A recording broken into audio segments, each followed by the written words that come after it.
दगडापेक्षा वीट मऊ आपण म्हणतो, म्हणजे आधीचं सरकार आणि शासन जे होतं हे आपल्या मुळावर आलं होतं, म्हणून आपली लोकं, आपल्या विचारांची लोकं म्हणून आपण कुठेतरी सत्तांतर आपण घडवून आणलं आणि इथेही पुन्हा जर तेच होत असेल तर लोकांनी पर्यायासाठी विचार करावा का, ही सुद्धा वेळ आलेली आहे.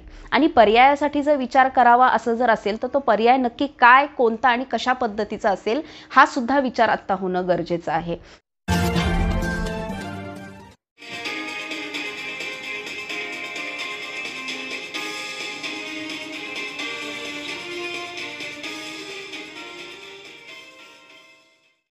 सर्वांना जय भारत. वैचारिक वारसा ह्या जागृती न्यूज चॅनलच्या माध्यमातून पुन्हा एकदा आपल्यासमोर आलेली आहे. इथून मागच्या 3 जे काही आपण विषय घेतले होते आणि भाग जे आपले झाले त्याला तुम्ही निश्चितच भरभरून प्रतिसाद दिलेला आहे. त्याबद्दल सर्वप्रथम मी वारसा सोशल फाउंडेशन आणि जागृती न्यूजच्या माध्यमातून आपले आभार व्यक्त करते.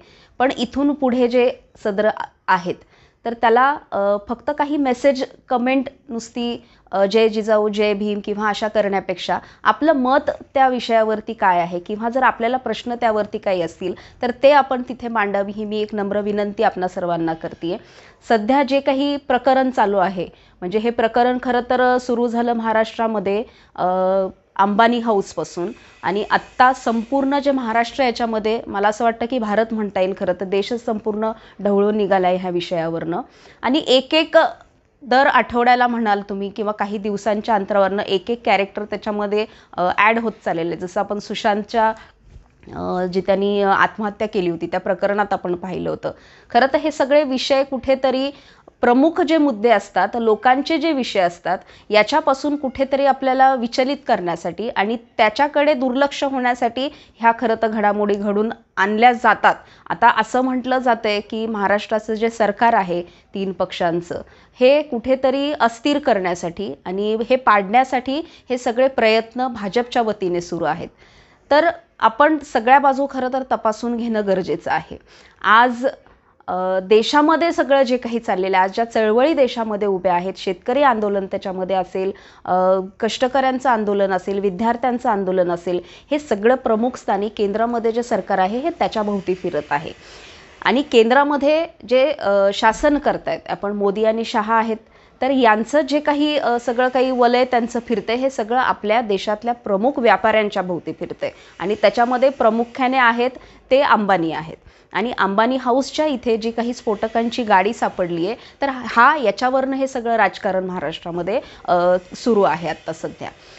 म्हणजे ही कडी कुठून कुठे जोडल्या जाते हा आपण एक विचार करण्यासारखे. मी नेहमी म्हणते ही लोकं फार हुशार आहेत, जी RSS आणि भाजपच्या बुद्धीने जी ही लोकं चाललेली आहेत. तर हे सगळं प्री प्लॅनिंग असतं यांचं. म्हणजे माझ्या सर्वसामान्य माणसाच्या विषयापर्यंत जर आपल्याला पोचायचं असेल तर हे विषय कसे याला बगल द्यायची, तर हे अशा पद्धतीने हे सगळं प्रकरण हे सगळं हे पेरलं जातं आणि त्याच्यावरती राजकारण खेळलं जातं. आज आपण जर चॅनल आपण सुरू केला, कुठल्याही बातम्यांचा आपण पाहिला किंवा आपण सोशल मीडिया जरी पाहिला, तर हेच प्रकरण फक्त तिथे त्याच्याविषयी बोलल्या जाते. जे मूळ मुद्दे आहेत, म्हणजे ते म्हणतात ना की जनतेला त्यांच्या मूळ मुद्द्यांपासनं किंवा त्यांना काय पाहिजे याच्यापासनं, त्यांच्या अधिकार हक्कांपासनं त्यांना बाजूला करायचं आणि त्यांच्या पुढे एक वेगळीच गरज निर्माण करायची आणि त्याच्याकडे आपल्याला भरकटवत न्यायचं. आणि यांचे जे काही कामं आहेत ही त्या माध्यमातनं यांनी एकदम शांतपणे यांनी साध्य करून घ्यायची. याच्यामध्ये पहिलं प्रकरण झालं, ती स्फोटकांची गाडी सापडली, आरोप प्रत्यारोप झाले. आता जे विरोधी पक्षामध्ये बसलेले आहेत त्यांचे नेते आहेत देवेंद्र फडणवीस, म्हणजे यांनी तर ठामपणे सांगितलंच होतं की मी पुन्हा येईल, पुन्हा येईल, पुन्हा येईल. आणि तो खरं त्यांचा फार मोठा एक अपमान झालेला आहे की जो त्यांना सहन होत नाही आहे. आणि कुठेतरी ते पद पुन्हा एकदा मिळवण्यासाठी त्यांची इतकी चढाओढ चालू आहे त्यांनी की अगदी त्यांनी त्यांच्या बायकोला सुद्धा ह्या राजकारणामध्ये ओढलेलं आहे. आणि त्या दाखवत असतात त्यांच्या, खरं तर त्यांची बौद्धिकता, त्यांचं जे काही विषय आणि विचार त्यांचे आहेत हे त्यांच्या बोलण्यातनं, त्यांच्या ट्विटमधनं हे नेहमी त्या दाखवूनच देत असतात. पण त्याच्यावरती पुन्हा एकदा राजकारण करायचं आणि ह्या पद्धतीचं हे सगळं चाललेलं आहे. मी इथे कुठल्याही पद्धतीने कुठल्याही एका विशिष्ट पक्षाचं किंवा आत्ता जे महाराष्ट्रामध्ये सरकार आहे यांचं समर्थन करण्याचा अजिबात करत नाहीये.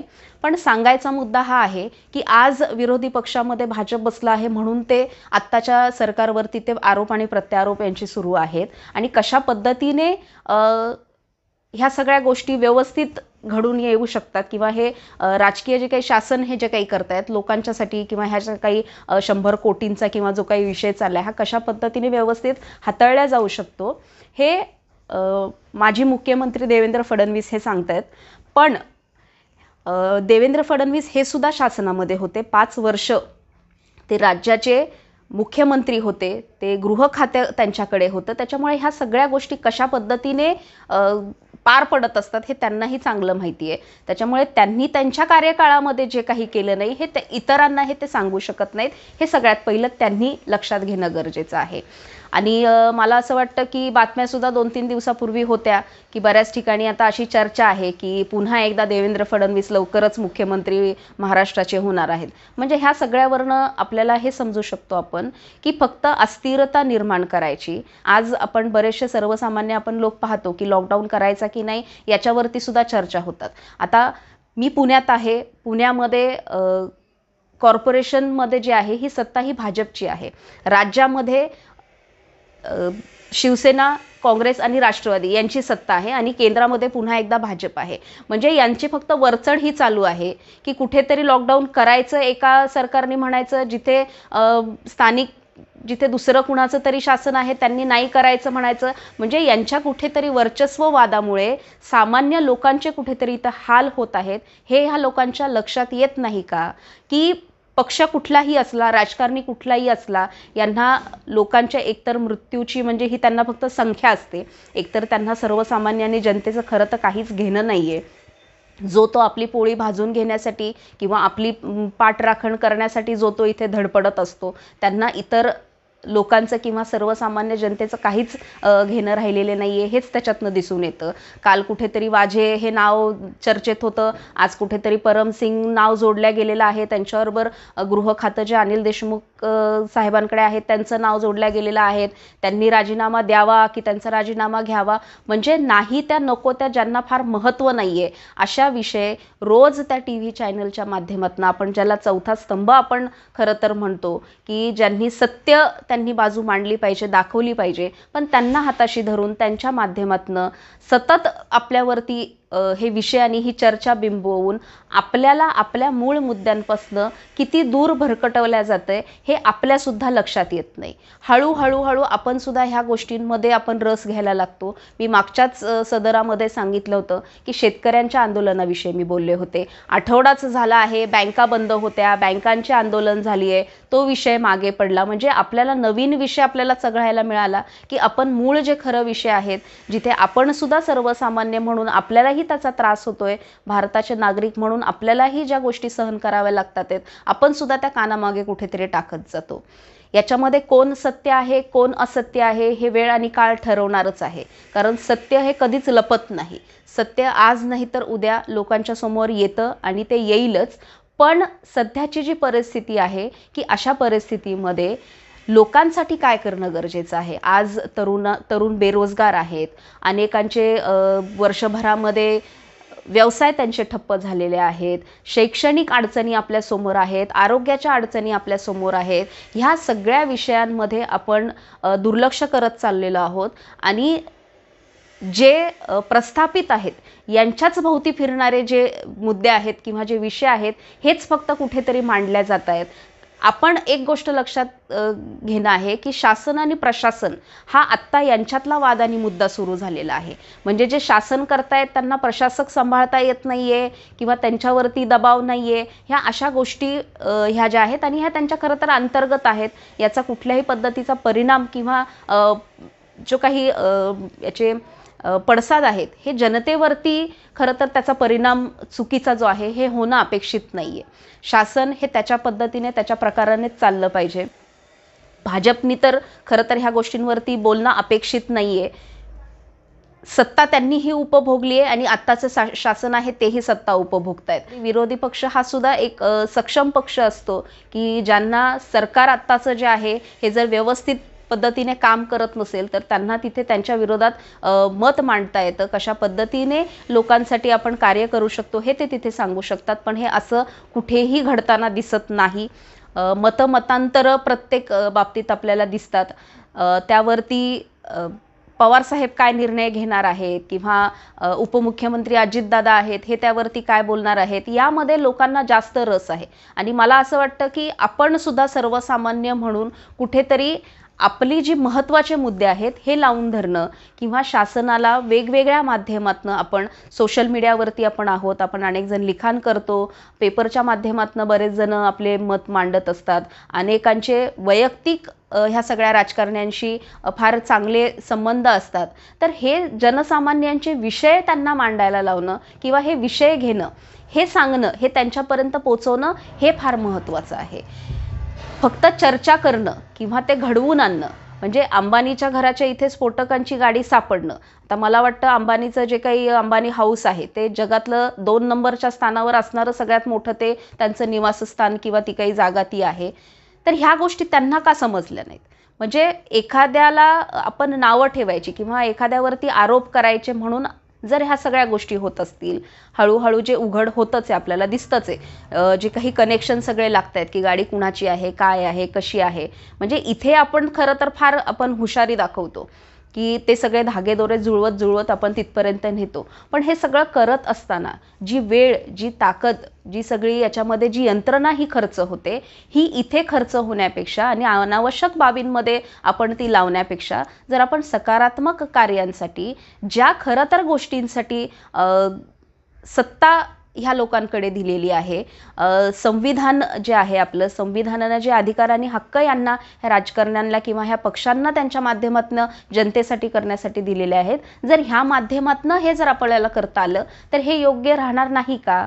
आणि असं जर होत नसेल म्हणजे दगडापेक्षा वीट मऊ आपण म्हणतो, म्हणजे आधीचं सरकार आणि शासन जे होतं हे आपल्या मुळावर आलं होतं, म्हणून आपली लोकं, आपल्या विचारांची लोकं म्हणून आपण कुठेतरी सत्तांतर आपण घडवून आणलं. आणि इथेही पुन्हा जर तेच होत असेल तर लोकांनी पर्यायासाठी विचार करावा का, ही सुद्धा वेळ आलेली आहे.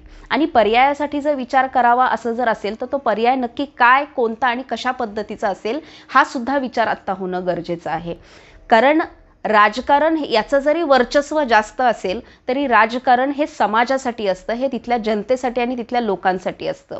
आज वर्षभरामध्ये जी कोविडची पार्श्वभूमी आहे याच्यामध्ये आपण बघतोच आहे, सर्वसामान्य असेल, कष्टकरी असेल, शेतकरी असेल, विद्यार्थी असेल, प्रत्येक व्यक्तीला याचा फटका बसलेला आहे आणि याच्यामध्ये व्यापारी वर्ग सुद्धा मोठ्या प्रमाणात आहे. पण हा सगळा विचार न होता, यांचा विचार न करता आज सत्तेत बसलेले असतील किंवा विरोधी पक्षामध्ये असतील यांची पोटं भरलेली आहेत. यांचा कुणाचाही महिन्याचा पगार बंद झालेला नाही किंवा यांना कुणालाही आज काय खायचं हा प्रश्न निर्माण झालेला नाही. आणि हे सत्तेत जरी असले, हे बसले जरी असले सरकारमध्ये, कुठल्याही पक्षाचे लोक असू देत, तर हे सर्वसामान्यांसाठी बसलेले आहेत. आणि सर्वसामान्य व्यक्तीने, संविधानाने जो अधिकार दिलेला आहे मतदानाचा, त्या अधिकाराच्या माध्यमातून हे बसलेले आहेत. त्याच्यामुळे मला असं वाटतं की सगळ्यात महत्त्वाचा घटक कुठला असेल तर हा समाज आहे. समाजाला मतदानाचा अधिकार आहे आणि आपल्यासाठी जे योग्य शासन असेल, जे योग्य पर्याय आपल्यासाठी असेल, हा निवडण्याचा सगळ्यात मोठा मार्ग आणि महत्त्वाचा म्हणजे हा मतदानाचा आहे. तर पुढच्या वेळेस सर्वसामान्यांनी, जनतेने हा सुद्धा विचार करावा की आपल्याला संविधानिकपणे न्याय देणारा, आपले विचार हे मार्गी लावणारा आणि सर्वांगाने आपल्याला एक संध ठेवून एक मानव हित जपणारा समाज कुठला आपल्याला जर पक्ष किंवा विचारधारा ही आपल्याला देत असेल तर आपण तो एक तिसरा पर्याय म्हणून आपण त्याच्याकडे पाहणं फार गरजेचं झालं आहे का? आणि हा फक्त विषय महाराष्ट्रापुरता नाहीच आहे. मला असं वाटतं की हा संपूर्ण देशात खरं तर हा विचार लोकांच्या मनात, जनतेच्या मनात येत असेल आणि आहे.